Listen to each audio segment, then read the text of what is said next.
You open your banking app at 11 p.m. again. Not because anything is wrong.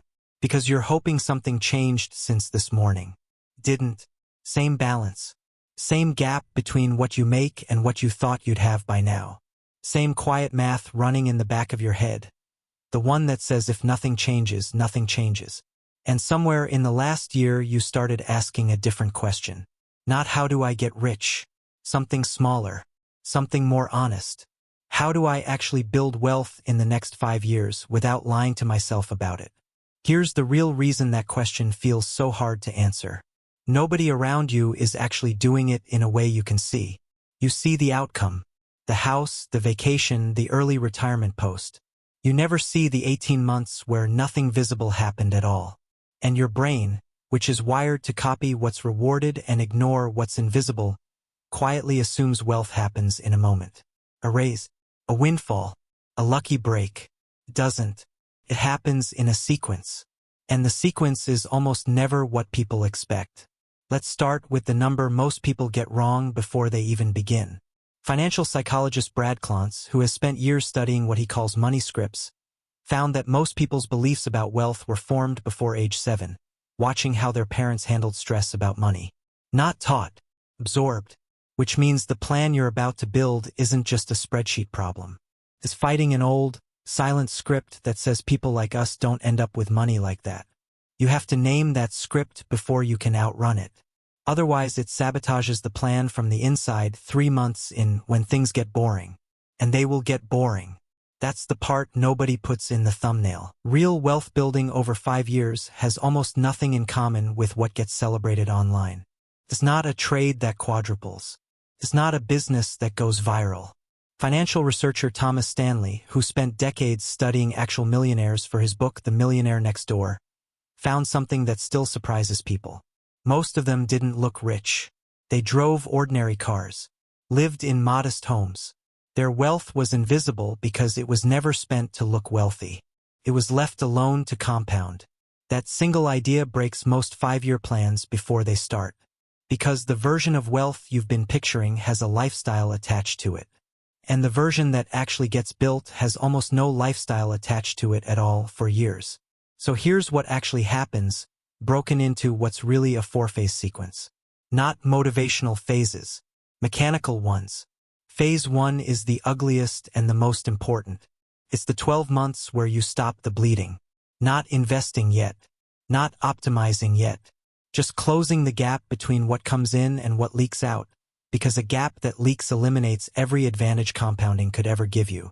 This is where most 5-year plans quietly die, not because the person lacked discipline, but because they skipped straight to phase 3, hoping motivation would cover for missing structure. You've probably tried that. Everyone has. It works for 6 weeks. The behavioral economist Richard Thaler, who won a Nobel Prize for exactly this kind of research, showed that willpower is a terrible long-term strategy because it depends on a resource that runs out. What doesn't run out are defaults, automatic transfers, automatic contributions, removing decisions instead of relying on discipline to make the right one every single time. Phase 1 isn't about becoming a more disciplined person.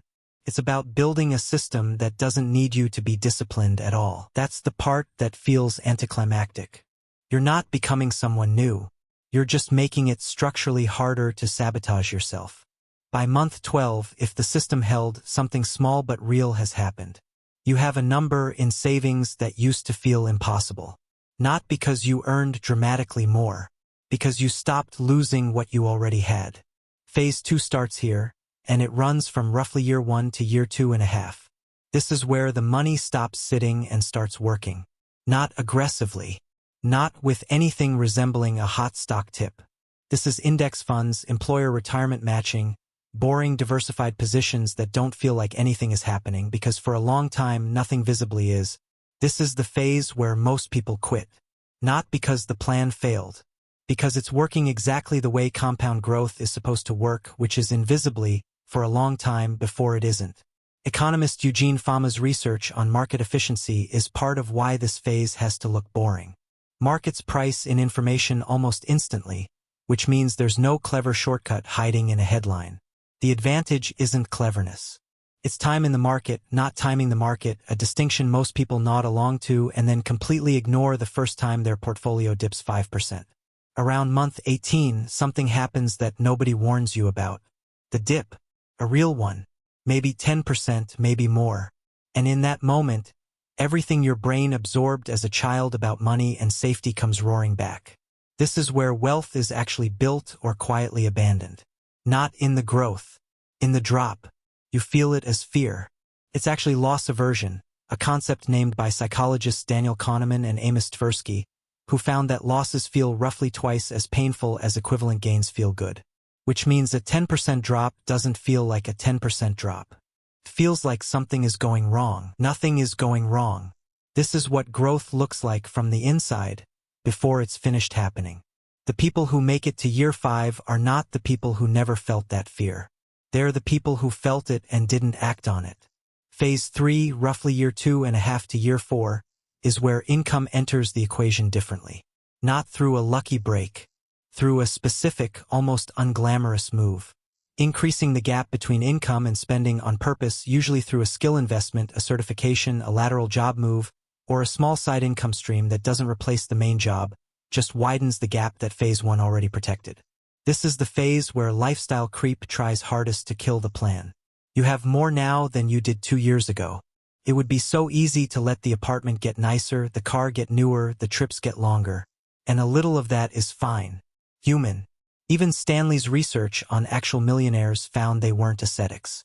But they consistently underspent relative to what they could afford, and that gap, held quietly for years, is the entire mechanism. Nobody claps for the year you didn't upgrade anything. By year 4, if the phase is held, the math starts doing something that feels almost unfair. The growth in year 4 isn't coming mostly from what you contributed that year. It's coming from what you contributed in year 1, sitting untouched, multiplying on itself. This is the part compound interest actually means, not as a phrase in a textbook, but as a felt experience. The early boring years weren't the slow part. They were the part doing the most work the whole time, you just couldn't see it yet. Phase 4 is year 4 to 5, and it's the strangest one because it requires almost nothing new. No new hustle. No new hack. Just protecting what's already been built from the two things most likely to destroy it at this exact stage. Lifestyle inflation dressed up as a reward you've earned, and impatience dressed up as optimization. The urge to move everything into something riskier because 5 years suddenly feels close enough to rush. This is where the wealth gap Stanley described becomes visible in your own life, not as a statistic, but as a choice you make every few weeks. Look wealthier now or become wealthier later. Almost nobody gets to do both at the same time. So what does 5 years actually look like, laid out honestly? Year 1, unglamorous and structural, closing the leak. Year 2, boring and quiet, the money starts working while it feels like nothing is happening.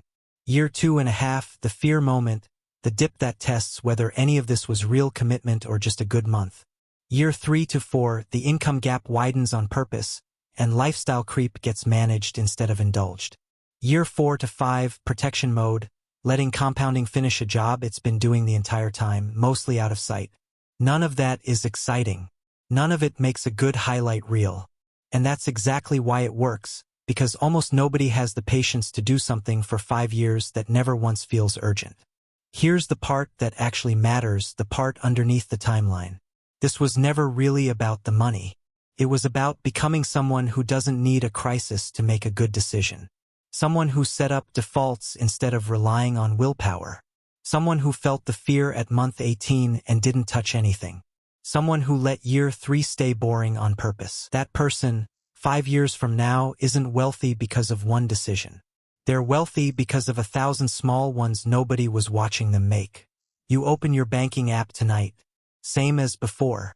But this time you're not hoping something changed since this morning. You're checking to see how far the system has carried you while you weren't even watching.